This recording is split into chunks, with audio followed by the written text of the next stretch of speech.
So my question is, how come I don't have the faith that you and the other Muslims have and some of my friends, even though I practiced Islam a lot and I even did Umrah, but I still do most of the sins that are forbidden in Islam, and I sometimes am lazy to do the prayer and the other subjects we have to do in Islam. I have read many books and about other religions and conspiracy theories and documentaries and such. I even have seen your own videos in YouTube, and there are many questions that go around my head about Allah and the Messenger and Muslims in general. And basically, the most important question is, you said in one of your debates or questions that Allah is the creator and He's uncreated. But I have realized, how can the uncreated exist? And if He exists, how can we notice Him?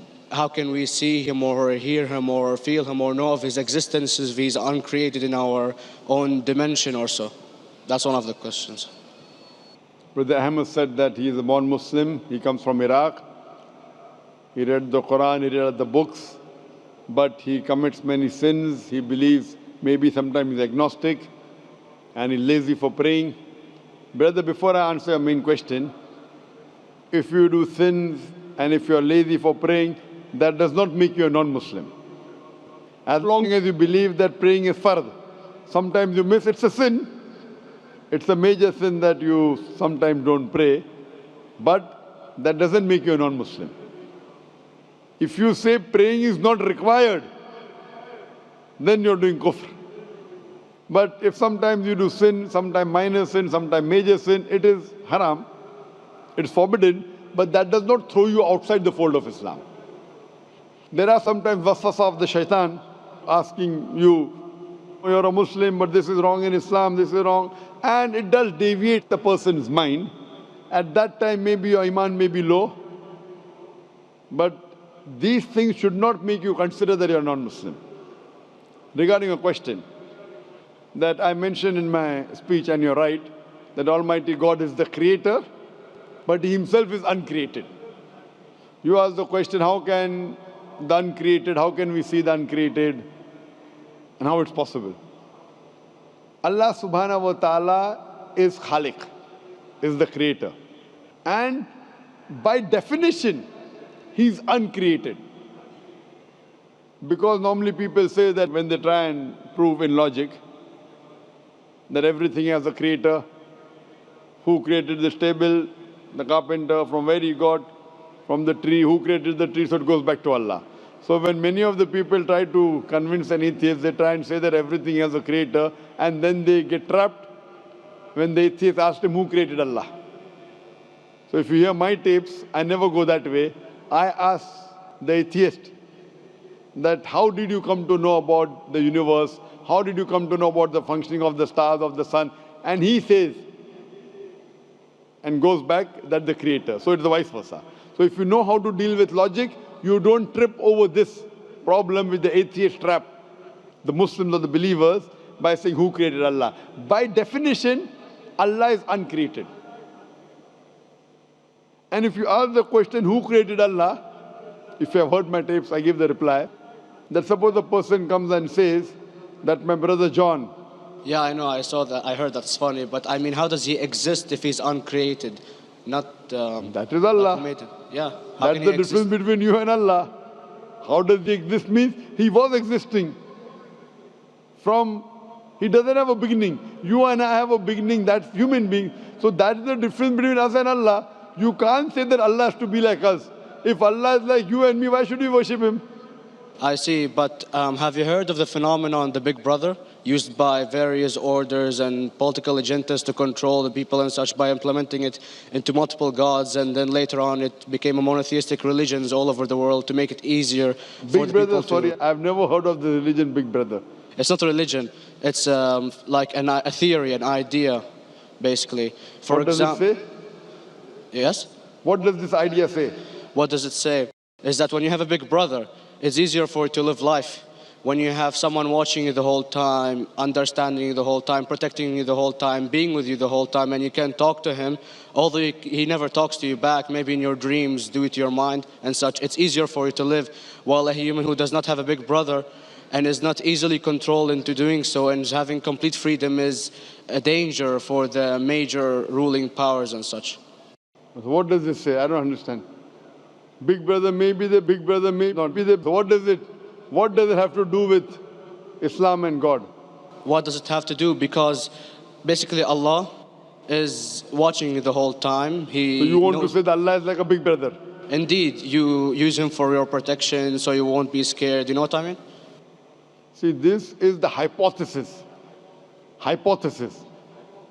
If you have heard, how do I convince an atheist? If you have heard my answer, that you said that you're agnostic, you're atheist. Yeah. So first thing I do to an atheist is I congratulate him. What? I congratulate him. Have you heard my answer of atheist? Yeah, you congratulate them and stuff. But I haven't seen your debates with the atheist. I just saw your answers on some questions. Fine, so you haven't seen the answer of atheist? No, but I've seen your debate with David William Campbell. And that David William Campbell is not an atheist. Yeah. Now, when an atheist tells me he does not believe in God like your theory of Big Brother, Yeah. and if you believe in that theory, I will ask you, first thing I do to the atheist, I congratulate him. You know why?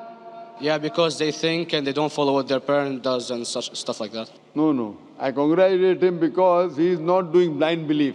The other people are doing blind belief. He is a Christian because father is a Christian. He is a Hindu because father is a Hindu. Most of the Muslims are Muslim because father is a Muslim. He is thinking. He says there is no God. He has said the first part of the Islamic Shahada, La ilaha. The reason I congratulate him is because he has said the first part of the Islamic Shahada, Islamic Creed, La ilaha. The only thing I have to do is illallah, which I shall do inshallah. So if you have heard my answer, an atheist becomes an atheist because he believes in science, he believes in logic. Or I ask him that if an equipment is bought in front of him, which no one in the world has ever seen, and if the question is asked, that who will be the first person who will be able to tell you the mechanism of this new equipment? What is the answer? Of course, he's going to tell you the producer or the maker of this equipment. Creator, producer, maker. So when we ask him questions that how did this universe come into existence, he will talk about the Big Bang. This what we're going to talk is already mentioned in the Quran 1400 years ago in Surah Anbiya chapter number 21 verse number 30. Avalam yaral lazina kafaru anna samawati wal arda kanat ratkum fataknahuma. Do not the unbelievers see that the heavens and the earth were joined together and we clove them asunder. This what you came to know 50 years back is mentioned in the Quran 1400 years ago. Who could have mentioned that? Well, in various civilizations in like 2000 or 5000 BC before Islam came or Christianity itself, there was various civilizations that are good in astronomy and they know more about our solar system than we do now, sadly. Brother, your knowledge of science is little, not in-depth. I do agree. There are certain things which were known as hypotheses. For example, we came to know, we were proved that the earth was spherical in 1577. I know that in 6th century BC, there were Pythagoreans who believed that the earth was spherical. But the same Pythagoreans who believed the earth was spherical also believed that the earth was the center of the universe, which is wrong. You show me one civilization which believes 100% what the Quran has mentioned. I challenge you. What you say, so do you mean to say there was a person who said, okay, this civilization, out of 100 things, these 2 things are right. Out of 100 things, these 5 things are right. Out of this 100, and picked and chose. Who can do that? No one besides the Creator. Even if you know that there were 10 different civilizations, hundreds of civilizations, there is not a single civilization that you know in the past which knew 100% of science what we know today.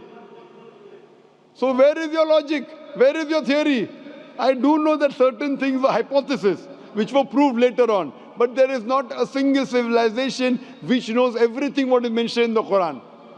So the answer goes back to the original question, who could have collected this in the Quran? Someone 1400 years back, could he do and say, okay, out of these 100 things, these 3 are right. Out of these 100 things, these 2 are right. Out of this, it's not possible. Mathematically, it's not possible. Well, you never gave the idea of extraterrestrials or so. I mean, knowledge is power. And Brother, I'm asking you a simple question. We are not come here to have a debate. yeah. I'm asking you a question. Point out a single civilization. You're asking something else. Yeah, We all are right. not here to discuss. You can come in the room and discuss. You ask a question, I'm giving you the answer. You gave about old civilization. I told you you're right. But out of 100 things, 98 they were wrong. So I'm asking you, who could have mentioned this in the Quran? You're talking something else now. Yeah, well, I'm I'm telling asking you. a simple question, 2 plus 2 equal how much? You're saying, I'm telling you 3 multiplied by 3 is how much? I'm asking a name, you're telling that where do you live? You know, I'm asking a simple question, name me a single civilization which has everything what was mentioned in the Quran. Do you know of any or not? Yes or no? well, not everything, of course. Even not 10%. Why? Babylon knows of most of the planets and such. Planet is not the only thing mentioned in the Quran. There are Of course. 1,000 things mentioned in the Quran. To say what 1,000 things are mentioned in the Quran, 10% would be equal to 100 things. Did Babylonian civilization knew about 100 things mentioned in the Quran? No, because they You don't have the cannot. IQ They level knew of that 5 time. or 6 things. In percentage wise, very small. Of So, course. who can be the author of the Quran besides the creator to know what is right, what is wrong? Today, science has established the hypothesis mentioned by Babylonian so many centuries back is today proven. So, these were hypotheses in the past, which out of them many have been rejected, some have been accepted. So, to collect all which is 100% correct has to be from the creator and no one else. Hope that answers the question.